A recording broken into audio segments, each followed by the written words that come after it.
The risen Lord was not one who would do the rounds of the conference circuit giving talks and rousing testimonies about what had befallen him and the ultimate reward that had been given him from above.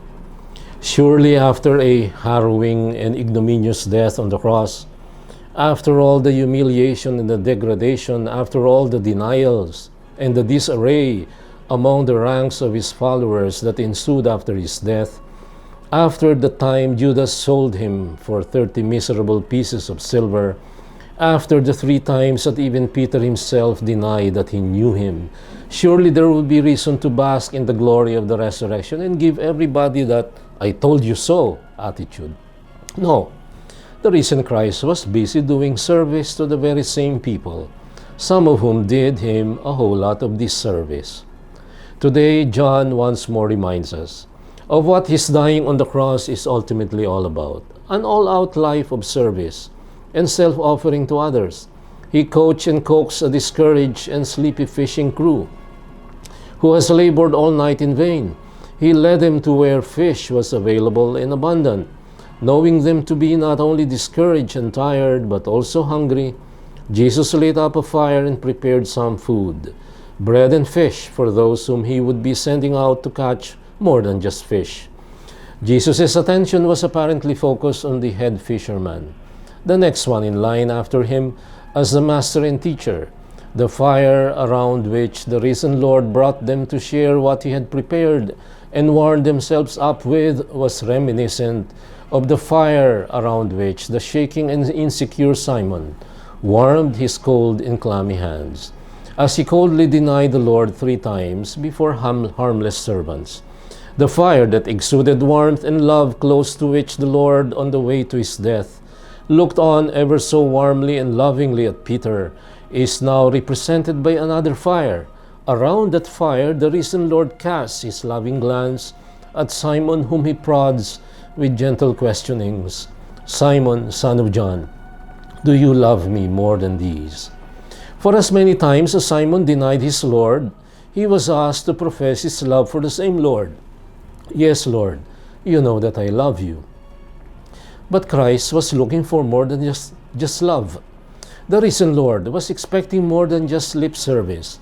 He was looking for a sense of mission more than just a shallow profession.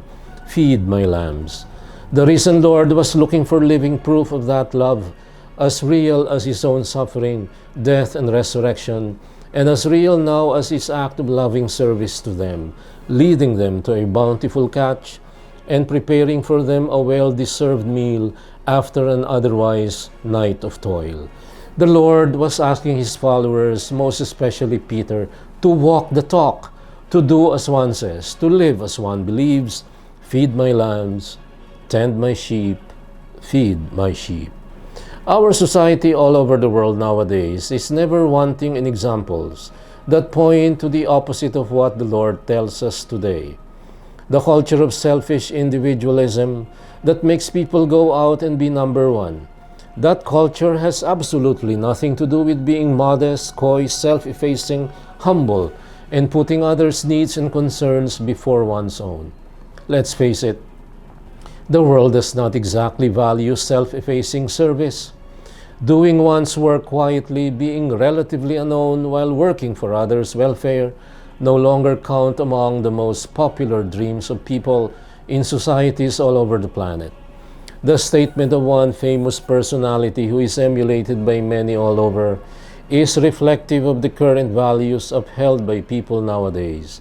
When asked by a phone-in televiewer, how he manages stress, he answered, "Even if there is an earthquake, say in India, which kills 400,000 people, I just say to myself, it doesn't matter. It just doesn't matter." Today, the example of the Lord shows us that there are things that matter, and that the Christian believer also needs to undergo some form of good stress, eustress as distinct from distress. We are further reminded that leadership is not to be equated with what it is identified with by most people.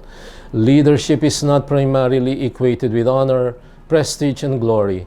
Leadership has to do with service, and in that sense is the duty of all followers of the risen Lord. Recent social teachings of the Church, particularly that of St. Pope John Paul II, have concretized exactly how this leadership by service could be done by all.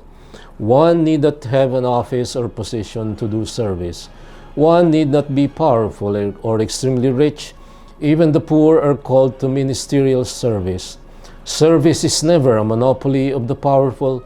All the baptized are called to live and die and rise like Christ so that others might live. The way to this life of service is through the virtue of solidarity. As a virtue, it is tied up with the concept of the common good. Love for the common good among others really means that what happens elsewhere in the world really matters to the rest of humanity. Attention to the common good really means that it ought to matter to the rest of the human society.